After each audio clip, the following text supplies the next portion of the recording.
Hello everyone, and welcome back. Today, it's going to be the overview.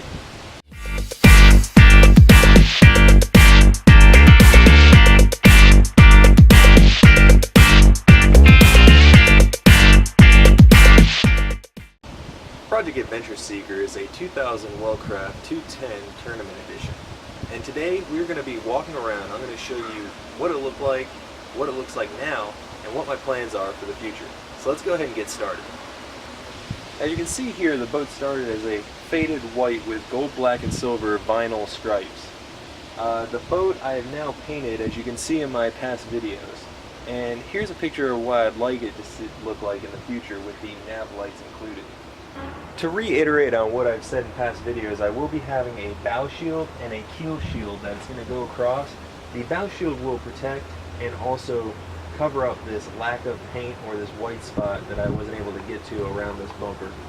And the keel shield is going to allow me to beach the boat without damaging the bottom of the boat, which there was significant damage that I had to patch up when I bought the boat. To the aft end of the boat, let's go ahead and start with the motor. I do plan on getting the new decals for this and hopefully get this to be restored as close to what the stock one looked like as before. Also, you see only a singular porthole on the port side, and this is for the port deck drain and also for the bait well. Alright, one more small thing I intend on adding here at the aft end of the boat is here's the entrance ladder for the aft end. I was planning on putting a handle here so that way as you get up it makes it a little bit easier. The starboard side, you'll see that there are actually 3 drains on this side. The largest one and the lowest one is for your deck drains. You also have one for your bilge pump and also for your fish box. Now moving to the inside of the boat, we're going to start at the front here. And here are the old nav lights, which I have already removed, and I do plan on patching up over these holes. This larger hole is for your anchor, and I am going to be 3D printing a new cover for this, so stay tuned for that.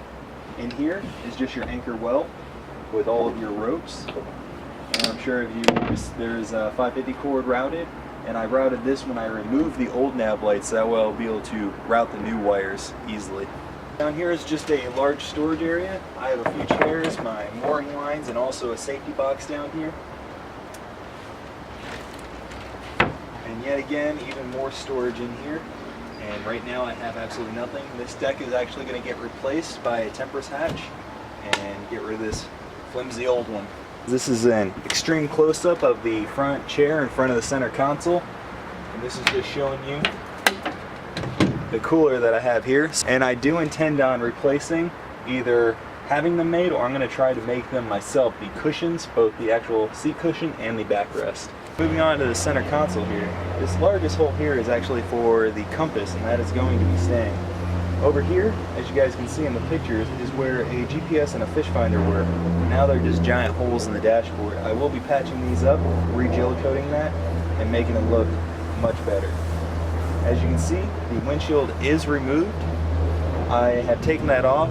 The sun did quite a bit of damage to that, and I'm going to have to fix that. Right here, you can see that there was a plastic shield that went across, a window that you're able to remove, and there was a radio in there.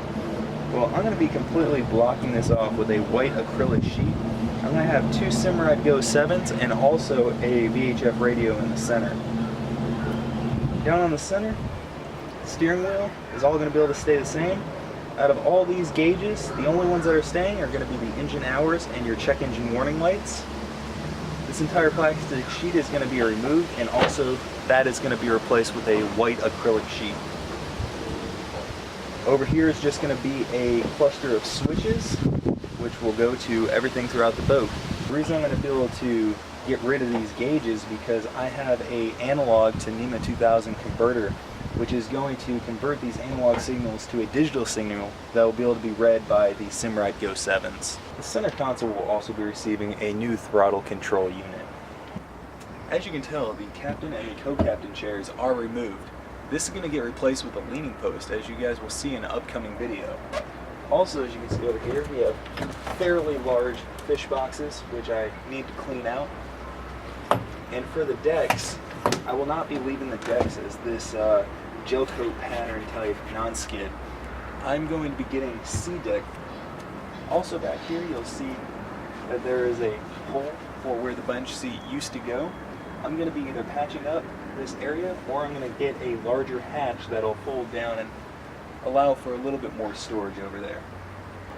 Also over here on the gunnelway, you'll see holes both on the forward and aft end here.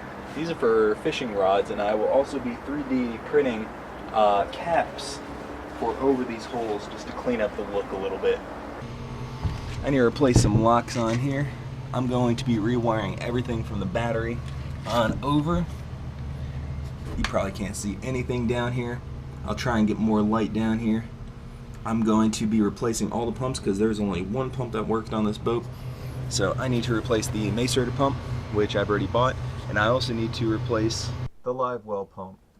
Alright guys, I'm going to end this video with a brief slideshow of what the boat looked like when I first got it and what it looks like now. As with most projects, things change as you go along, so if that does occur, I'm going to update you guys on future videos on what changes I will be making to the plane.